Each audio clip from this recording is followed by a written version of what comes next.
Thanks, everybody, for coming. My name is Eric Anton. I'm president of the Falmouth-Cumberland Community Chamber. And we've got a group of folks here today from the town and business who are going to talk about the Route 1 financing. We're going to go around the room in a minute, introduce some folks, introduce each other, and I'll talk a little bit about the format of the meeting as well. This will be rebroadcast on community television. There'll be no live questions from the audience. But we will have at least 30 minutes and more if needed to talk about the Route 1 financing. So a little bit of background. As most folks know, June 11th, the vote is here in Falmouth to vote on the scheduled improvements for Route 1. And the Falmouth Chamber has been very, very pleased with the work that the council has done, and Teo and other folks with the presentations on how Route 1 could look. Those things you guys did last year was wonderful. We really liked those a lot. But we were thinking, what else might be of value to the voters as they look at this question, and we thought that getting some more information about how TIF financing really works. What is the mechanism? What does it mean for the average taxpayer in Falmouth?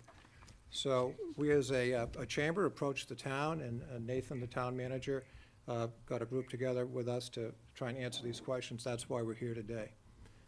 So what I'd like to do is have us go around the room, everyone introduce each other. And then we'll have Bonnie will give a brief description with some slides showing how Route 1 used to look, how it looks now, and how it might look in the future. Then we'll have Chris Hall take over as moderator and get our discussion going. Does it make sense? That makes good sense. Good, thank you. Right. So my name is Jim Barnes. I'm also with the Falmouth-Cumberland Community Chamber. And I'm Jim Demesis. I'm the Senior Vice President with Camoin Associates, a firm that specializes in economic development. I'm Bonnie Rodden. I'm the Vice Chair of the Falmouth Town Council. I'm Tony Payne, a town councilor in Falmouth. Teresa Purse, the Falmouth Town Councilor. And Chris Hall with the Portland Regional Chamber. Thank you all very much for being here. Councilor Rodden, I think we're going to start with a general overview of Route 1. Okay. Thank you, Chris and Eric and Jim, for the opportunity to explain the infrastructure changes for Route 1 and how the town plans to pay for them. The Route 1 district has changed and developed over the years from this photo. It's that shows Falmouth Route 1 about 30 years ago to today on a winter day. And the question 1 on the June 11th ballot addresses the Route 1 corridor of the future for 25 to 30 years. So the town council, with much input from the businesses and the residents, has put together a plan that, if approved by the voters, will make Route 1 safer for pedestrians and for vehicles, will make Route 1 more enticing for businesses and shoppers, will broaden the tax base, and will reduce pollution by retrofitting the stormwater system. And the timing of the construction work coincides with the repaving of Route 1 by the state in 2015. So now we're going to look at the specific elements. This first slide is a shot from Depot Road looking north, and you can notice the power lines. The next slide shows an illustration of what it would look like if the referendum were passed. And you can see the street lights and no power lines, the extra trees, and there's a median strip there. And also, with that last one, there was a little yellow building, and that building is to the street, which is not part of the referendum, but it is part of the zoning changes that the council approved this month as part of an overall package of improving the district.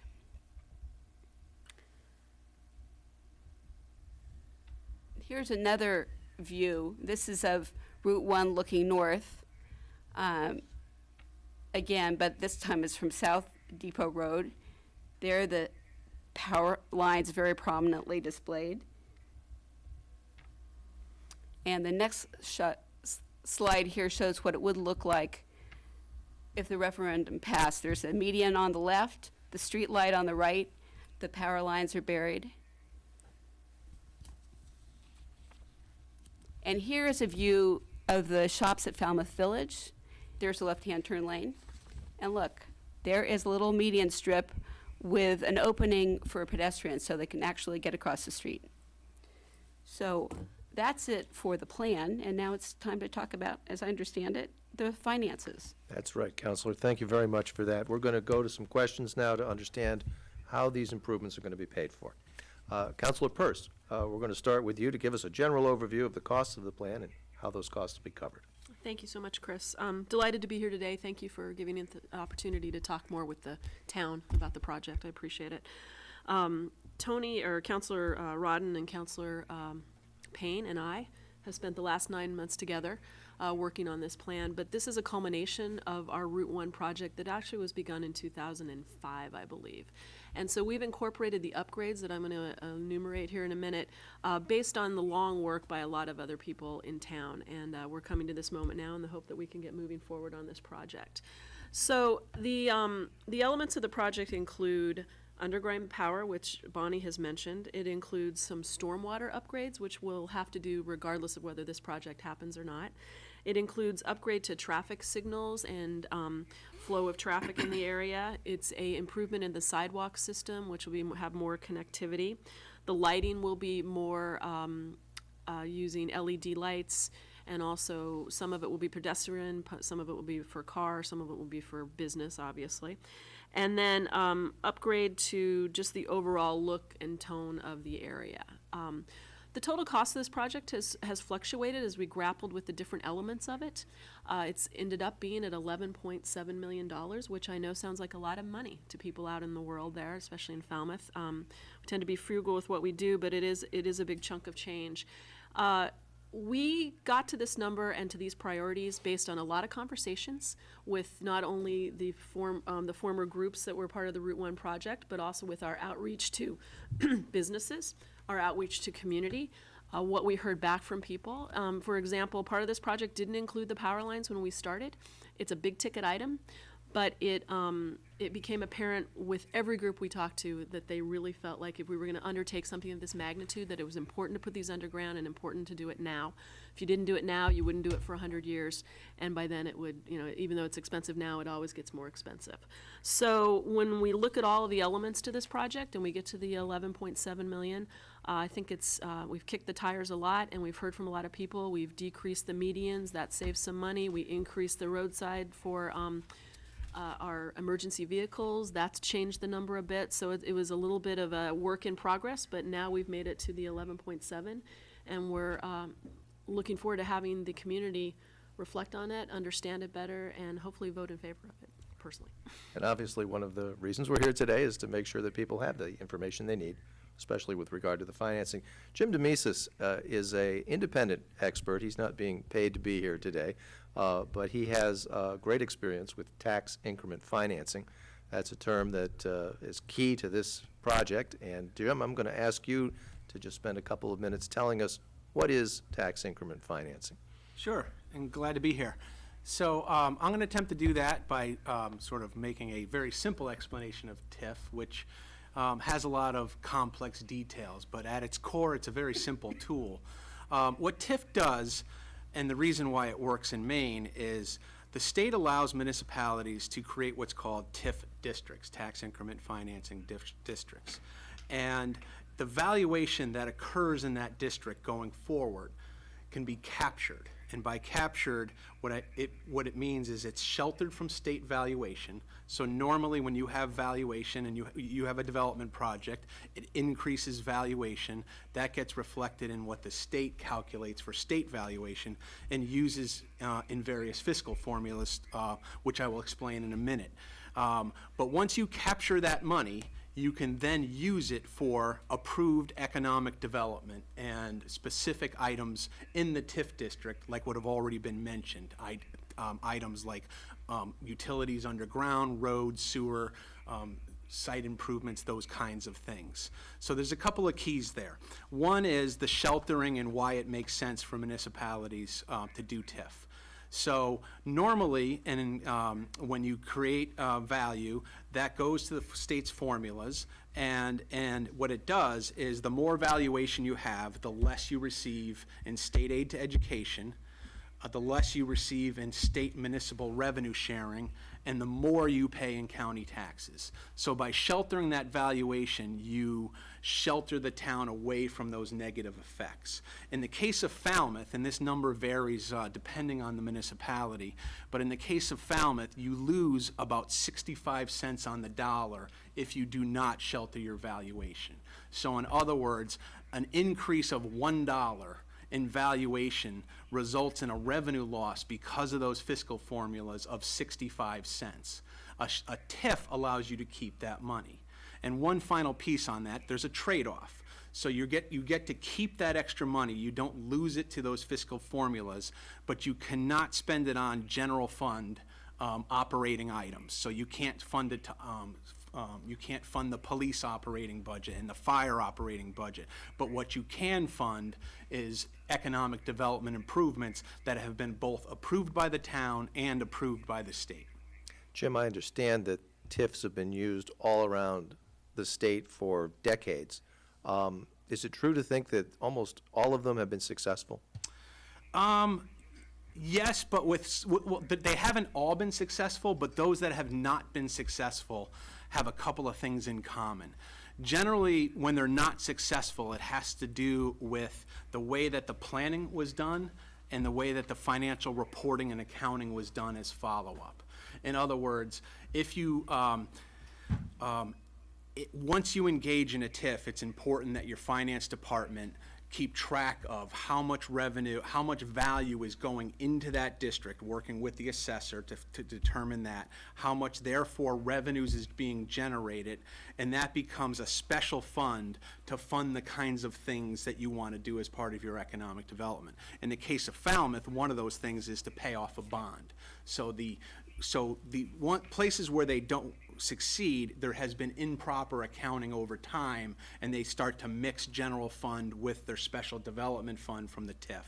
Secondly, sometimes they do, when they don't work, they expect too much valuation to come into the TIF, and they don't reach that level in reality in terms of economic increase in valuation, and therefore they're not able to fund as much as they set out to fund.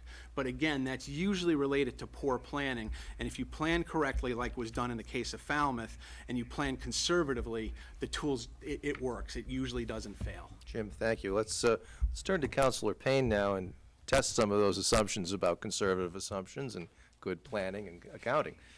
Councilor, I want you to talk just a little bit about the specifics of this TIF. Okay. So, as Jim said, and maybe in the most simple terms, we set up a bank account in 2000 to set money aside for economic improvements in that business district. So in the bank account today, we have about $2.3 million. We have collected since 2000 $5.2 million, and we've spent 2.9 of that on improvements that are allowed to be spent from that savings account, basically. So we're sitting on about 2.3 million. I'll hold up my first little graphic here. Come in a little bit tighter so everybody at home can see. There we go. Zoom, zoom, zoom. There we go. So collected since 2000, 5.2 million.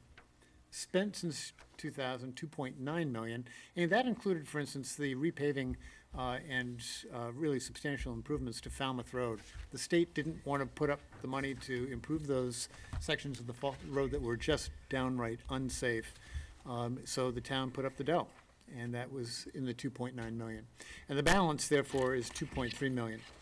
So with that in mind, I wanted to give another graphic representation of what has happened with our TIF thus far. This is a chart that from over here, I'm trying to watch the camera and my fingers at the same time. Over here, that very steep line is how much has been collected since 2000 through this year. Okay, so that's the 5.2 million that's been collected. And that's the annual rate of collection. So you can see the rate of collection is rising. Now, in calculating, can we afford to borrow money and repay it for the improvements that are being proposed? We then said from this point forward, the revenue would only increase by 1.25% per year, well below this rate, which is the actual rate of increase. So it begins to flatten out. Doing that, what I did was, as you can see down at the very, very bottom, and if you can zoom in for those people that are going to be having noise in the background and they want to read this, from 2014 through the end of our TIF, which is 2030, the total revenue going forward is going to be $15,850,000. So our total costs are going to be 11.9 for the total borrowing. We've got 2.3 million in the bank. We want to borrow 9.5, and we're going to pay interest on that at an assumed rate of 3.15% over the course of that period of 2.5 million. So if we've got 15 million in the bank, almost 16 million in the bank from this point forward to 2030, and we have to pay out 11.9, we've got a nice cushion. Now, what also comes into play here, and this is the again, why the savings account is so important. These are the things that we have spent the 2.9 on besides Falmouth Road. Clearwater Drive reconstruction and the addition of a sidewalk. Lunt Road sidewalk. Crosswalks. The village pedestrian amenities. Treatment plant upgrades that, again, because it relates to the economic development of the district, are allowable. Tidewater sewer force main. And a Lunt Road pump station. Again, it all has to do with the functionality of that business district that runs basically from the diversion of Route 88 and Route 1 all the way up to Bucknam Road. Recent projects, as I mentioned, Falmouth Road, Depot Road curbing, staff time and TIF project administration, and then the GIS annual maintenance. What is around the corner and that we're obligated to do,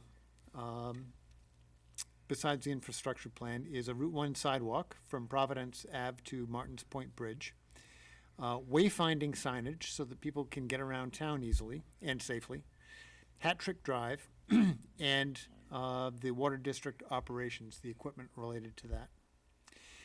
Then we go forward one more step and we talk about what does the Route 1 South TIF include prospectively beyond this particular improvement project. And we know that at some point in time, we are also going to have to address the intersection of Bucknam Road and Route 1. Route 9 and Bucknam Road. There we go. We have Route 1 Bucknam Road intersection capacity issues. Now, for instance, if the Shaw's Plaza, the Falmouth Shopping Plaza, is redeveloped and creates a lot of traffic, we need to make sure that that traffic can be handled coming off of 295 south from Cumberland and north from Portland. We have to redevelop that intersection. We have the Route 1 Depot Road intersection. Again, we have to assume that we're going to continue to grow. And as Bonnie had indicated earlier, we're also, with our new zoning changes, are allowing residential development in the TIF district, which means that we're going to have more people there. And that's part of the smart growth approach, is let's make sure that we can put people near where we've already invested in infrastructure. Let's not get them all spread out and send more school buses in various directions. Let's really make sure that we're using the capacity that's at hand. As Bonnie also mentioned, stormwater retrofits are going to be necessary. And just a plethora of other upgrades that are going to make this work. So those are the key components. You can see again from the chart earlier on that we have ample capacity in order to fund this project. Counselor, thank you. I think voters should understand then that there are numerous plans for growth and development in Falmouth that are tied to the mechanisms we're discussing here today. That's helpful. When they go to the ballot, voters are going to see a bond. I think we said 11.7 million, right? I'm sorry. How much? 9.4. 9.4 million. Because we have Okay, 2.3 gotta get the in the numbers. bank. We have We some got money some in in the the bank, bank. exactly. 9.4 million on the bond. And I think it's important for us to give voters some information about that. Jim, I'm going to turn to you.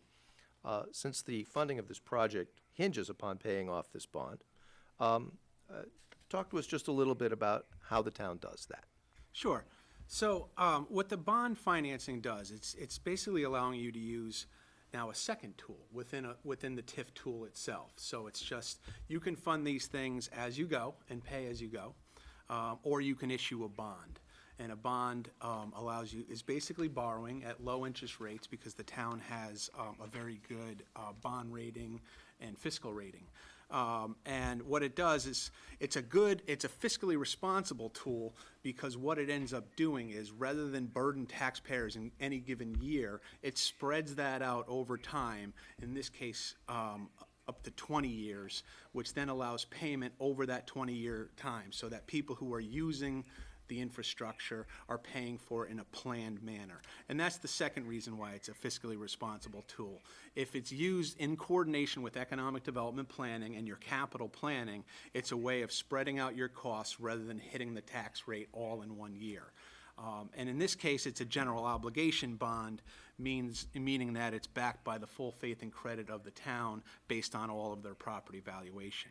But based on these revenue projections of the TIF and the life of the TIF, which have been done very conservatively, there'll be more than enough revenues within the TIF to pay off the bond over time. They're using 1.25 valuation growth over time, and Tony had mentioned that in terms of revenue growth. But that's fairly conservative, and in this case, even if that's not achieved and there is near zero growth, there will be enough revenues based on what's already in the district to support the bond repayment over time. So Jim, let me ask you this. Voters are always cautious about borrowing money. Is there any circumstance under which the voters might become obligated for this project? Taxpayers would have to see an increase?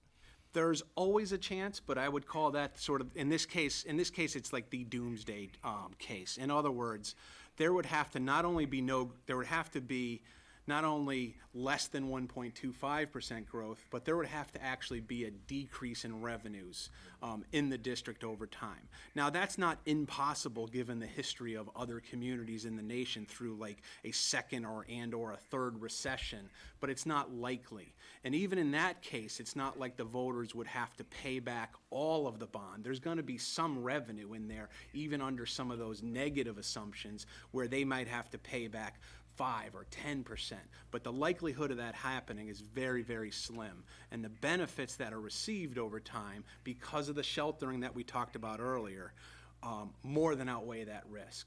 Right. I saw in Councilor Payne's chart that we're actually assuming a slower valuation growth going forward than we had during the Great Recession. Exactly. So it is a fairly small risk, it seems to me. So let me turn next. Jim, I'm going to ask you another question. I want you to draw a distinction for us between TIF. Tell us how it differs from the bond issue, such as those proposed to update the schools. There are going to be other bonds on the ballot.